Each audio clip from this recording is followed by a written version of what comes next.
Have you ever sat in a room full of smiling faces, only to realize every single smile was hiding a knife pointed straight at your back? That's exactly how it felt. Right there at my own dining table. Surrounded by people who were supposed to be my family, their laughter rang out like applause for my pain, as if my heartbreak was just part of the evening's entertainment. It was Thanksgiving. Our first time hosting in the house Micah and I had spent 3 long years saving up for. I had poured my soul into that week, marinating, roasting, decorating, even printing tiny place cards with golden foil letters, like something out of a holiday movie. I wanted this dinner to feel like warmth, like unity, like I mattered. But instead, it became the night everything I believed in fell apart. We had just finished dessert when Micah, my husband, my partner of 8 years, leaned back in his chair, took a sip of his whiskey and said, "You don't even know who the real father is." For a second, I thought I misheard him. I let out a nervous laugh, assuming it was a tasteless joke. But then I looked at his mother, Darlene. She was smiling, not kindly, but like someone who'd been waiting to see this moment unfold. She let out a snide chuckle and added, "That boy doesn't even look like you, Micah." The laughter that followed was instant. His aunt, his brother, even my own sister, Nana, sat there stunned and silent. It happened so fast. Their laughter felt like a slap, not because it was loud, but because it was genuine. I saw it in their eyes. They believed it. Micah didn't defend me. He didn't brush it off with a, "Y'all are ridiculous." He just took another sip and smirked.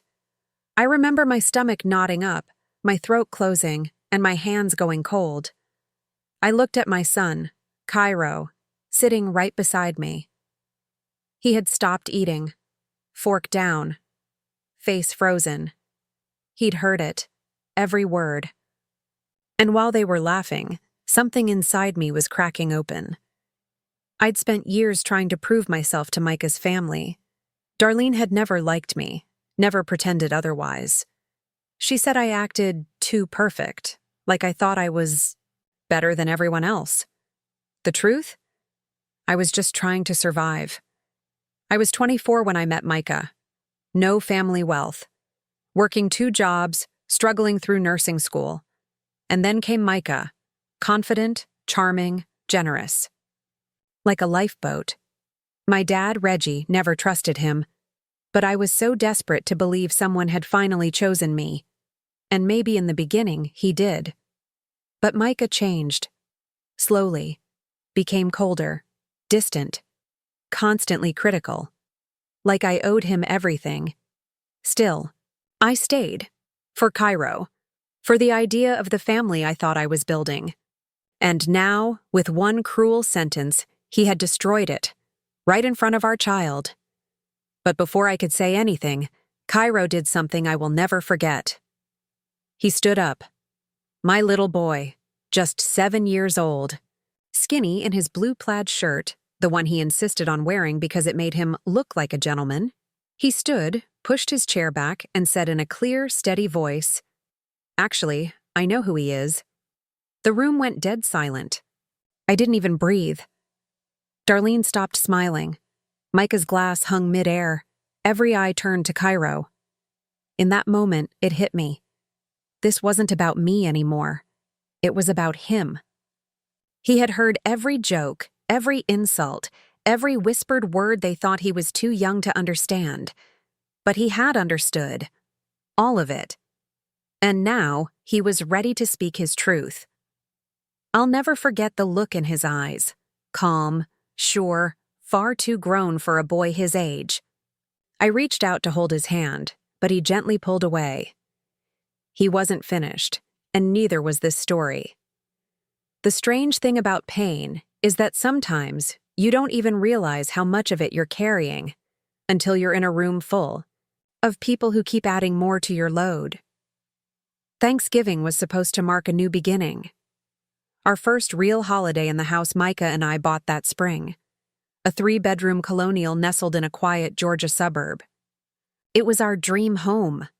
I remember walking through it during the open house, barefoot on the hardwood floors, picturing Cairo racing down the hallway with his toy sword yelling, "Dragon attack!" It felt like our life was finally falling into place. So I gave that dinner my all. From the cinnamon-scented candles in the entryway to the soft jazz playlist humming in the background, from the folded cloth napkins to the gold-rimmed plates I borrowed from Auntie Joyce. I wanted everything to be perfect. I wanted them to see I belonged, that I was worthy of being a part of Micah's family. That morning, I was up by 5 a.m. I kissed Cairo on the forehead as he slept and tiptoed to the kitchen. I prepped the turkey, baked sweet potato pies from scratch, and even whipped cream by hand. By noon, I was drenched in sweat, still smiling, pretending I wasn't exhausted. I kept checking the mirror, fixing my curls, reapplying lip gloss, smoothing, imaginary creases in my dress. I needed to look strong, collected, unshakable. At least until the guests arrived. It felt like opening night. Darlene, Micah's mom, was the first to walk through the door, wearing that heavy perfume that always made me sneeze, and that smile that never quite reached her eyes. She kissed Cairo lightly, barely glanced my way, and immediately commented, "Oh, you went with a store-bought centerpiece?" "It wasn't store-bought," I said. "I spent an hour arranging it." Micah finally came downstairs, late as usual, fussing with his cufflinks like he was the star of a show he hadn't rehearsed. He hugged his mother warmly, then gave me a nod, like I was some stranger hosting his family. Soon after, his brother Derek arrived with his girlfriend, followed by Aunt Vera, who always wore way too much jewelry and never came empty-handed, especially when it came to gossip. My younger sister Na showed up last, accompanied by my dad, Reggie. They were the only faces that made me exhale. Reggie had been everything to Cairo from day one. The one who showed up for bedtime stories, who taught him how to tie his shoes, who came to every school event when Micah was busy with work. Cairo adored him and called him my main guy. When Reggie walked in, he gave me a long hug, like he could already feel the weight pressing on my shoulders. "Proud of you, baby girl," he whispered. I held on to that moment like oxygen. As we sat down to eat, I scanned the table, trying to summon the feelings I was supposed to have: thankful, blessed, loved. But beneath the clinking of forks and nervous laughter, I felt the cracks forming. Micah barely made eye contact. He joked with his brother, talked sports, scrolled through his phone. No questions about the food, no compliments for the effort. It was like I was invisible. Darlene kept dropping little comments. "Oh, you didn't brine the turkey. My mama always said that's the secret." I smiled. I always smiled. That was my role: pleasant, composed, unshaken. Inside, though, I was wilting. And the worst part? Knowing that if I spoke up, I'd be called too sensitive. If I stayed silent, I'd be branded fake. Cairo was the only bright spot that night. He lit up every time someone laughed at his stories. He'd drawn pictures for everyone, folding them into tiny envelopes decorated with glitter stickers. He handed one to Darlene, a stick-figure family holding hands with Happy Turkey Day written on it. She barely glanced at it. It hurt Cairo more than he showed. We'd just finished dessert, my homemade pecan pie topped with whipped cream that Cairo had helped me make, when everything shifted. The moment that seared itself into my memory forever. But before all the laughter, insults, and silence, I was just a woman trying to prove she belonged, trying to create a moment my son could remember as warm, as good. Instead, he got the harsh truth. And after that, nothing was ever the same. You know how they say you can feel a storm coming? The air grows still, heavy, almost suffocating? That's exactly how it felt at that table. The laughter died down, but something in the room shifted.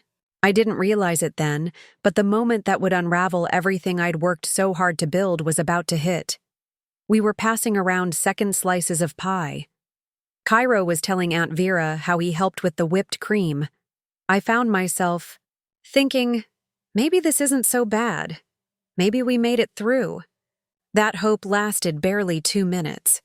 Out of nowhere, Darlene reached for her wine glass and said, "Micah, you sure that boy's yours? He looks more like his daddy than you."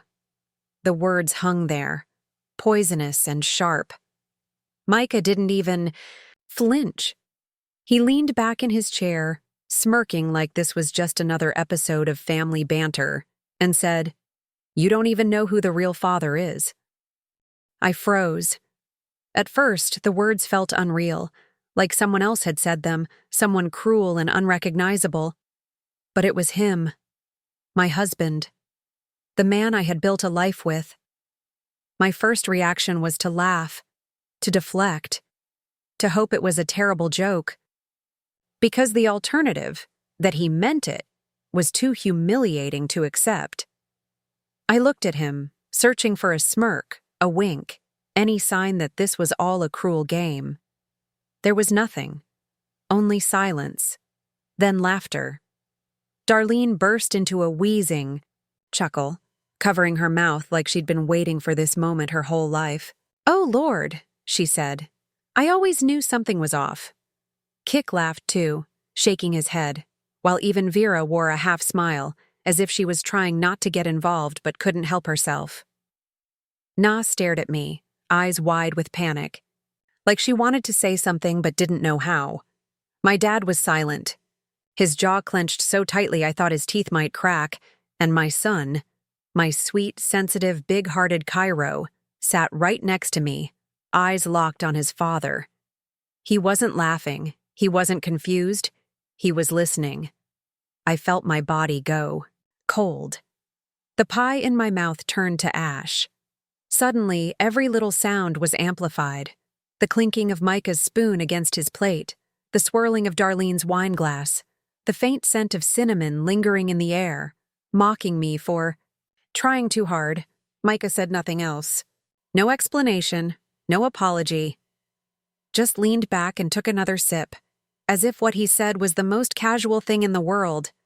I wanted to scream, not because I had anything to hide, but because he let them believe it. He let them think I had betrayed him, that I was the liar, that our son was some kind of mistake. And the worst part? He said it all in front of Cairo, my son. The child I carried, loved, protected. The child who asked me every day if I was proud of him. Micah had taken something sacred and thrown it across the table like a cheap punchline. I turned to Cairo, and my heart shattered all over again. He wasn't crying. He wasn't angry. Instead, he looked crushed, as if he were the one on trial, as if he had done something wrong. In that moment, I wanted nothing more than to vanish, to grab his hand and run out of that house, never to look back. But then Cairo pushed his chair back.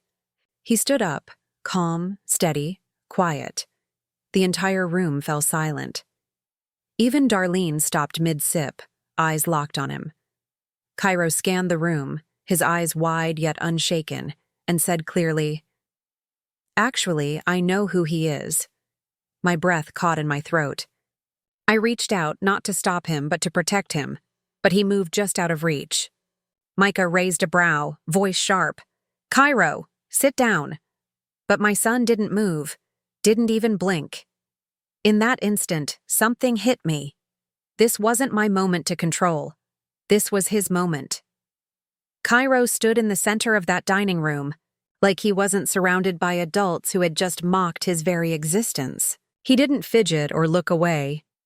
In his little plaid shirt, chest rising and falling as if calming a storm that had already passed, he held his ground. The silence was so thick even the clinking of plates had stopped. Micah was the first to break, his voice sharp and cold. "Cairo, sit down." But Cairo remained still, fists clenched at his sides, jaw tight, just like Grandpa Reggie's when someone disrespects him. I said. Micah, my voice trembling. Sit down. But then, I saw it. Something had changed in my son's eyes. It wasn't fear or confusion. It was resolve. He looked Micah dead in the eye and said, loud enough for the whole room to hear, "You don't get to talk to me like that. You're not even really my dad." A gasp escaped Darlene's lips before she could stop it. Na dropped, her fork with a clatter. Vera muttered under her breath, "Oh my God." I rose, torn between shielding him and letting him finish.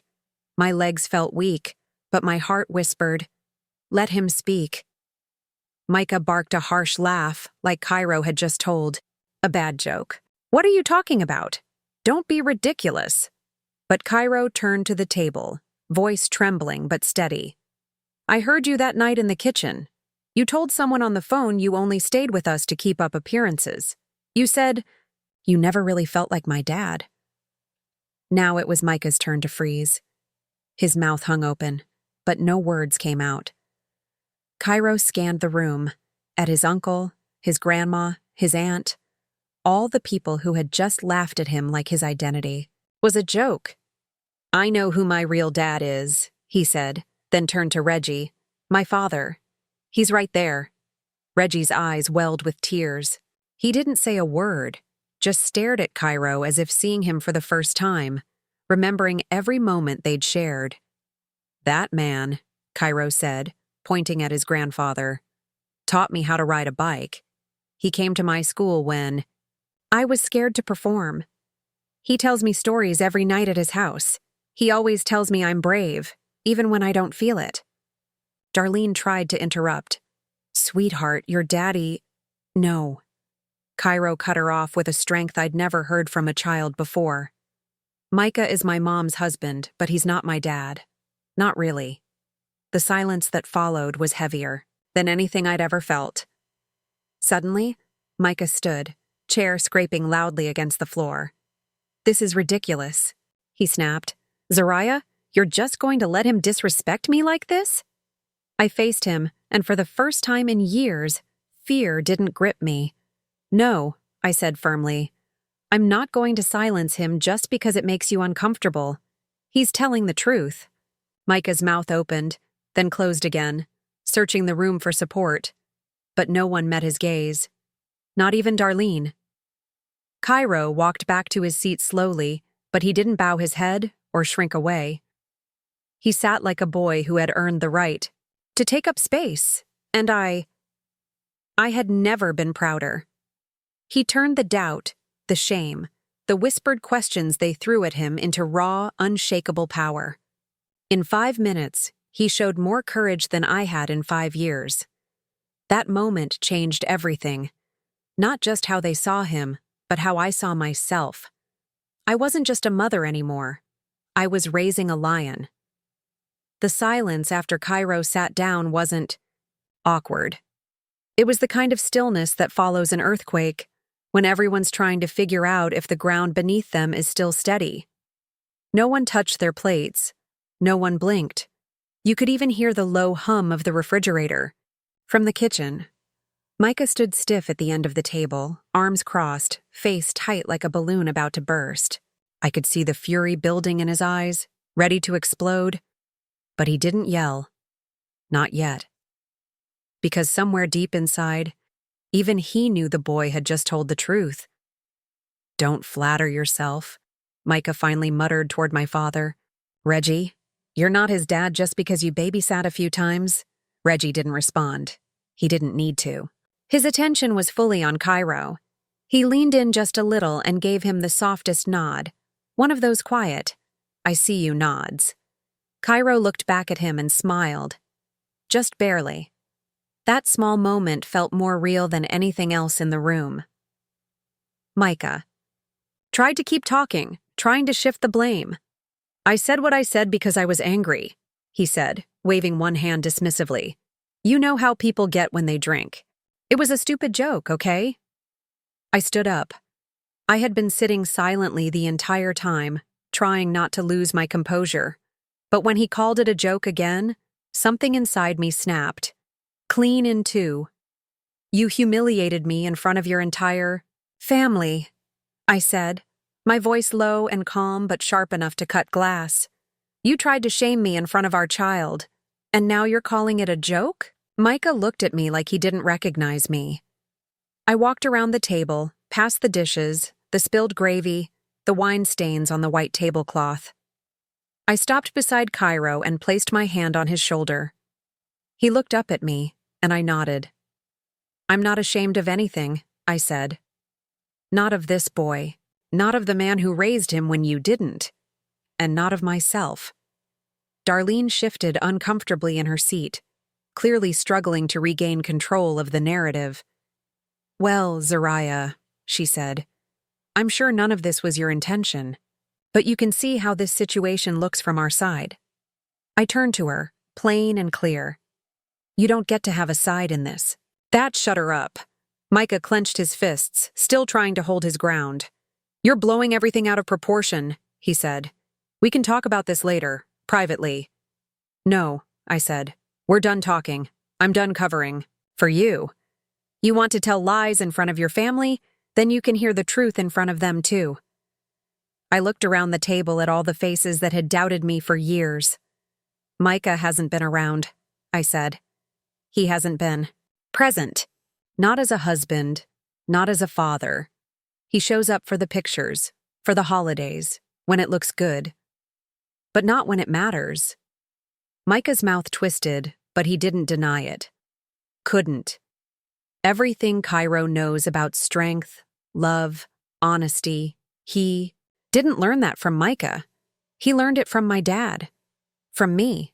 From people who actually love him. Reggie still hadn't spoken a word, but his eyes, God, his eyes, were full.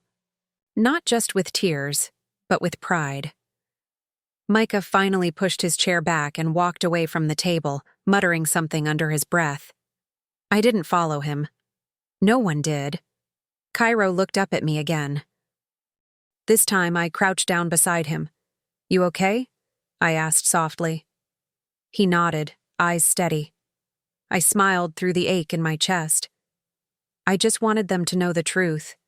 You did good, baby. You told your truth. That's the bravest thing anyone can do. In that moment, surrounded by the mess, the tension, the shattered illusion of what I thought our family was supposed to be, I realized something. We weren't broken. We were finally free. The day after Thanksgiving, the table still sat set, crumbs scattered on plates, a half-full glass of wine, and that handmade Happy Turkey Day card Cairo had given Darlene, still unopened. Micah didn't come home that night. He grabbed his keys, slammed the door behind him, and said he needed space. Space. The one thing I thought he never struggled to take. I stood in the quiet long after he left, just me and Cairo. He was curled up on the couch, pajamas tangled, clutching his favorite dinosaur plushie. I watched him. Sleep, chest rising and falling slowly, peacefully, like nothing that night had broken him. But it had changed us both. Over the next few days, the silence in the house transformed from emptiness into something almost peaceful. No stomping footsteps. No passive-aggressive comments. No pretending everything was fine when it wasn't. It was just me and my son. And for the first time, I felt the weight I'd been carrying. The weight of protecting someone who never protected me. The day after, I filed for separation, not out of anger, not for revenge, but because my son deserved a home where love wasn't something you had to beg for. Darlene called once, left a voicemail. Disappointed. Saying I'd let a child speak out of turn, disrespecting her son. I deleted it halfway through. The woman who laughed at my pain had no say in my healing. My dad checked in constantly. Reggie started picking Cairo up every Friday night for guys' night. Pancakes for dinner, blanket forts, superhero cartoons until they both fell asleep. Every Sunday morning, when Reggie dropped Cairo off, he hugged me a little tighter, said things like, "You did the right thing," or, "I see you, baby." He didn't need to say much, I already knew. Cairo was different too. Not in a bad way, just more sure of himself, more curious, more fearless. He started asking the big questions. Do grown-ups always lie when they're scared? Was Grandpa like my dad when you were little too? I answered honestly, because that's what we do now. We tell the truth, even when it hurts. I put myself in therapy, and I signed Cairo up too, because sometimes healing takes more than time. Takes help, and there is no shame in that. We both needed a safe place to lay down our pain, to learn how to let go of the parts of ourselves that never belonged to us. Micah sent a few texts after the papers were filed. Half-hearted apologies, the kind that say sorry only because it costs them something. I didn't reply. I didn't need to. Here's what no one tells you about betrayal. It doesn't just hurt because someone breaks your trust. It hurts because you let them. But here's what they don't tell you either. Healing doesn't need permission. You don't have to wait for an apology to move forward. You don't have to stay broken forever just because someone treated you like you were disposable. I'm not disposable, and neither is my son. We're not just surviving anymore. We're truly living. Our house feels warmer now, even without Micah's things in it. Replaced framed photos of fake smiles with pictures that mean something. Cairo with syrup on his face at brunch. Reggie and Cairo fishing off the dock last summer. Me holding Cairo in the hospital room when he was born. Eyes swollen from tears and joy all at once. This is our story now. No more pretending. No more silence. Just truth and love. The kind that shows up, not the kind that just claims the title.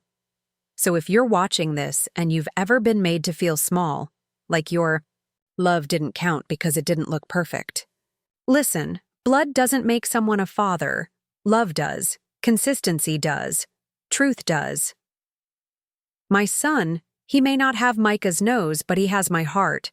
He has my strength, and he has the kind of bravery some people spend a lifetime chasing. So yeah, they laughed at that dinner table. Nobody's laughing now. If this story touched you, if you've ever fought for your truth or protected someone you love when no one else would, then you know, you don't have to shout to be heard, you just have to stand in your truth. Sometimes the bravest voice in the room belongs to the smallest one. If this resonated with you, please take a moment to share with someone who needs to hear it, and drop a comment telling me which part stayed with you. I read every single one. And if you believe in stories that speak the truth, stories that heal, stories that empower, subscribe. There's more to come. Thank you for listening, for holding space, for seeing us. Until next time, stay strong, stay real.